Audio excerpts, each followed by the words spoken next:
आजच्या समाजाला एक प्रकारे दिग्भ्रमितही करतो आहे. कारण सत्य काय, असत्य काय, विज्ञान काय आणि अज्ञान काय यातला भेदही आता दुरापास्त झालेला आहे. सामान्य माणूस दिग्भ्रमित झालाय.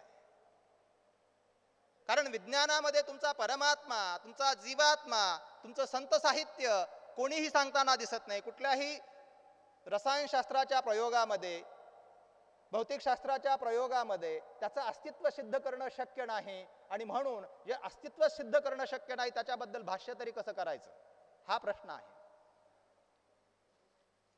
आम्हाला परंपरेनं फार मोठ्या प्रमाणामध्ये आमच्यावर संस्कार घडवलेले आहेत, त्यामुळे उघडपणे आम्ही बोलत नाही.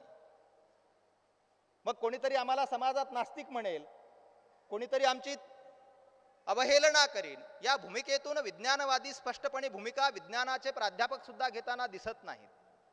पण वास्तव काय आहे हे एवढं कठोरपणे मी तुमच्यासमोर का मांडतो आहे? मला हे आपणाला सांगायचं आहे की हे विज्ञानवादी, तथाकथित विज्ञानवादी, त्यांना खऱ्या अर्थानं विज्ञानही कळालेलं नाही असा माझा दावा आहे. जर विज्ञानाचं सर्वंकष आकलन केलं तर आपल्या गोष्ट अशी लक्षात येईल की विज्ञान एका विशिष्ट पदार्थाबद्दल, एका विशिष्ट प्रदेशाबद्दल, एका विशिष्ट विवक्षित वस्तूबद्दल भाष्य करत आहे.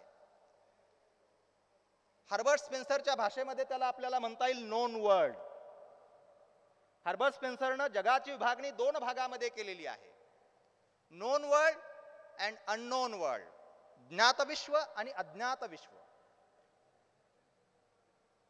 आम्हाला ज्ञात असलेलं विश्व आणि आम्हाला अज्ञात असलेलं विश्व. तर्कशास्त्र काय सांगतं?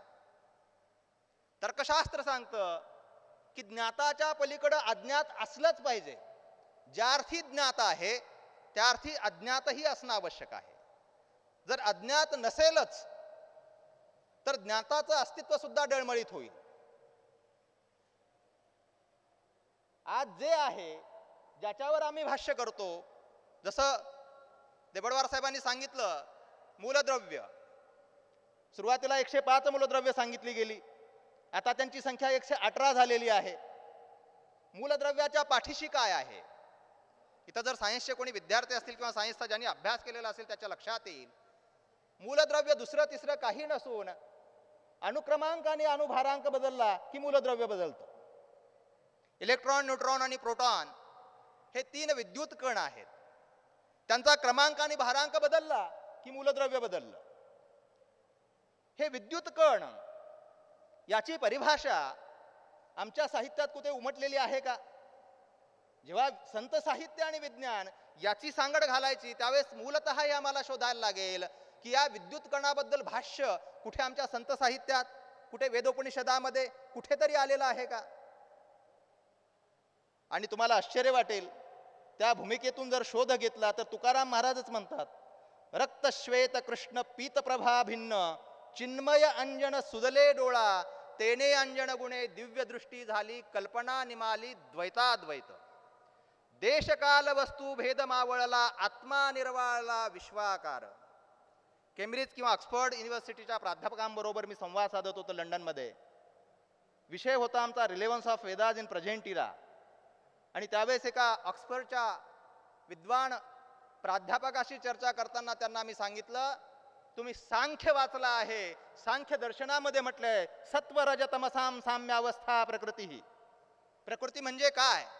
सत्व, रज आणि तम या 3 गुणाची समान अवस्था म्हणजे प्रकृती. जगाचा उद्भव किंवा जगाचा क्रमविकास, ब्रह्मांडामधला क्रमविकास होण्यापूर्वीची जी अवस्था आहे, नासदीय सुक्तामध्ये त्याचं वर्णन आलंय वेदामध्ये, ऋग्वेदामध्ये. अनिद वातम स्वधया तदेकम तस्मात् धान्यत परः किंचनास.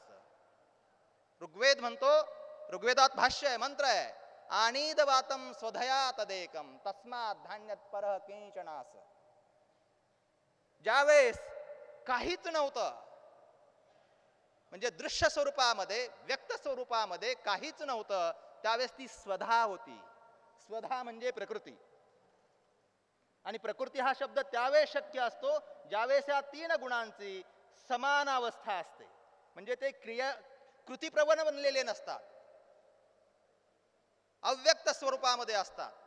त्याला प्रकृती हा शब्द सांख्यांनी म्हटलेला आहे. प्रकृतीर महतो अहंकार, अहंकारात पंच तन्मात्रा, उभयमिंद्रियम मन पंचविशतीर गण, सांख्यकारिका सांगते.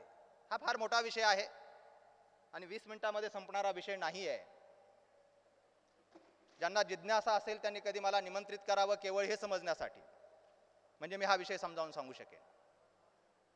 सांख्यांचं हे तत्वज्ञान एक प्रकारे तुकाराम महाराजांनी सांगितलं, रक्तश्वेत कृष्ण पीत प्रभा भिन्न, चिन्मय अंजन सुदले डोळा, तेने अंजन गुणे दिव्य दृष्टी झाली, कल्पना निमाली द्वैताद्वैत. विज्ञान फक्त प्राकृतीय पदार्थांबद्दल भाष्य करतं. इथे सगळे कीर्तनकार आहेत, सगळे प्रवचनकार आहेत, त्यांना मी काही सांगावं अशी काहीही गोष्ट नाही. पण मला आपल्याला सगळ्याला विनंती करायची आहे. आजच्या समाजामधला हा जो विसंवाद दिसतो आहे मला प्रामुख्यानं, की अध्यात्मवादी एका दिशेला चाललेले आहेत, विज्ञानवादी एका दिशेला चाललेले आहेत. विज्ञानवाद्यांना वाटतं की अध्यात्मवादाचा आपला काही संबंध नाही आणि अध्यात्मवाद्यांना वाटतं विज्ञानाचा काही संबंध नाही. असं नाहीये. विज्ञान हे प्राकृतीय पदार्थांबद्दल भाष्य करतं आणि अध्यात्म हे परमात्मा आणि आत्मतत्वाबद्दल भाष्य करतं, आणि हे एकाच नाण्याच्या दोन बाजू आहेत. कारण आमचं जीवन भौतिकही आहे आणि अभौतिकही आहे.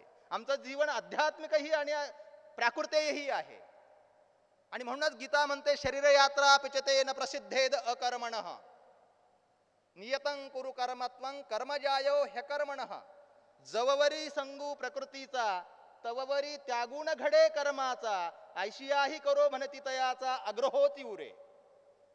ज्ञानदेव म्हणतात की जोपर्यंत प्रकृतीचा संग आहे तोपर्यंत तुम्ही कर्मत्याग करूच शकत नाही. आणि म्हणून यद्यत आचरते श्रेष्ठ तत्ततितरो जनः सयत प्रमाणं कृते लोकस्तदनुवर्तते. विषय वेगळा आहे. सज्जन हो, मूळ मुद्दा हा आहे की शरीर हे प्राकृतेय आहे.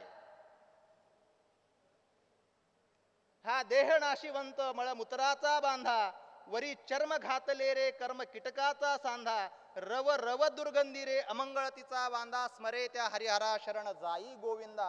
हे जेव्हा ज्ञानेश्वर माऊली म्हणतात त्यावेळेस त्याचा अर्थ हा आहे की हे नाशिवंत देह आहे, त्यांना माहित होतं. तुकाराम महाराज म्हणतात हा देह नाशिवंत, म्हणजे हा नाशिवंत देह आहे.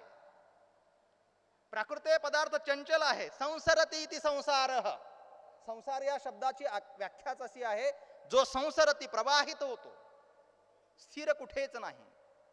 याच्या पाठीमागं जे चेतन तत्व आहे, आत्मतत्व आहे, ते स्थिर आहे.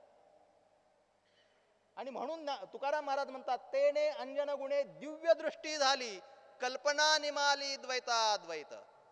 तुम्ही प्रकृतीमध्ये गेलात तर सगळीकडे द्वैतच आहे, आणि ज्या प्रकृतीच्या पलीकडे जातात तिथे सगळीकडे अद्वैत आहे. आणि आम्हा सगळ्यांची अवस्था अशी झालेली आहे की आम्ही शब्द पांडित्यामध्ये अडकून पडलो आहोत. शंकराचार्यांच्या भाषेत सांगायचं, शब्दजालम महारण्यम चित्तभ्रमण कारणम.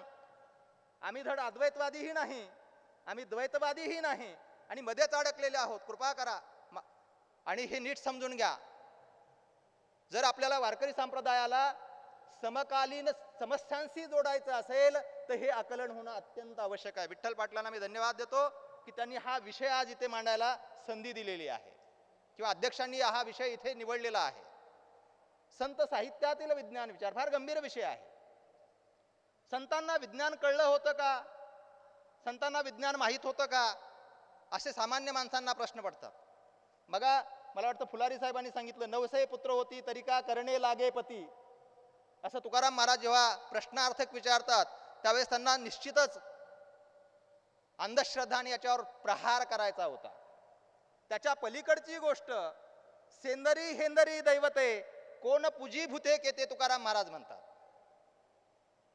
आपल्याकडे संपूर्ण समाजामध्ये ज्यावेळेस ग्लानी आलेली होती आणि गतानुगतिको लोको न लोक पारमार्थिक, अशा प्रकारची प्रवृत्ती सगळीकडे आपल्याला दिसत होती, त्यावेळेस तुकाराम महाराजांनी हल्ला चढवला, तीर्थी धोंडा पाणी देव रोकडा सज्जनी. पण हे सांगत असताना सुद्धा त्या जशी आई बालकाला हळूहळू पुढे घेऊन जाते, जर तुम्ही लहान बालकाला भाषा शिकवत असताना भले मोठमोठे वाक्य शिकवले तर ते कधीच भाषा शिकू शकणार नाही. आणि म्हणून तुकाराम महाराजांनी म्हटलं, अधिकार तैसा करू उपदेश. सगळंच का आलं नाही? एकाच ग्रंथामध्ये, एकाच अभंगामध्ये सगळंच येणं शक्य नाही. काही गोष्टी संकेतानं सांगायच्या असतात. एका शब्दात सांगितलं, तीर्थी धोंडा पाणी देव रोकडा सज्जनी, देव आहे ऐसा वदवावी वाणी, नाही ऐसा म्हणी अनुभवावा. काय काय लिहिलं नाहीये, सगळं काही लिहिलंय. धर्माचे पाळणं करणे पाखांड खंडन. एक म्हणती गुरु गुरु भवता भारू शिष्याचा, तीक्ष्ण उत्तरे हाती घेऊन बाण फिरे. शेकडो प्रमाण आहेत. तुकाराम महाराज सांगतात की माझं बोलणं अतिशय कठोर आहे.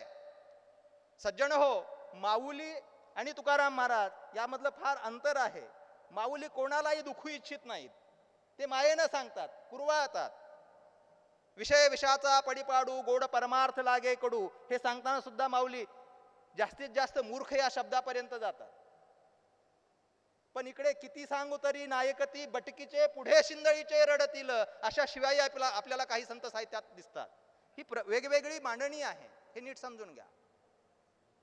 संतांना हे सगळं माहीत होतं, पण समाज समोर कोणता होता, त्याला आम्ही कुठपर्यंत घेऊन जाऊ शकतो, हे नीट लक्षात येणं आवश्यक आहे. जेव्हा ब्रह्मसूत्रामध्ये व्यासांनी पहिलं सूत्र लिहिलं, अथातो ब्रह्मजिज्ञासा. अथ या शब्दाच्यावर भाष्य करायचं असेल तर 2 तास बोलायला लागेल. अथ हा शब्द का वापरला? जेव्हा सगळ्या संसारातून मन विटलेलं आहे, वैराग्यानं मन धगधगीत ज्वाळ अग्नी जैसा, अशा प्रकारचं वैराग्य जेव्हा निर्माण झालेलं आहे, त्यावेळेस अथातो ब्रह्मजिज्ञासा, तिथे सुरुवात होतं ब्रह्मज्ञान. आम्ही एकही पाऊल पुढे चालत नाही. जीवनामधले आमची कुठलेच कुकर्म संपत नाहीत. मन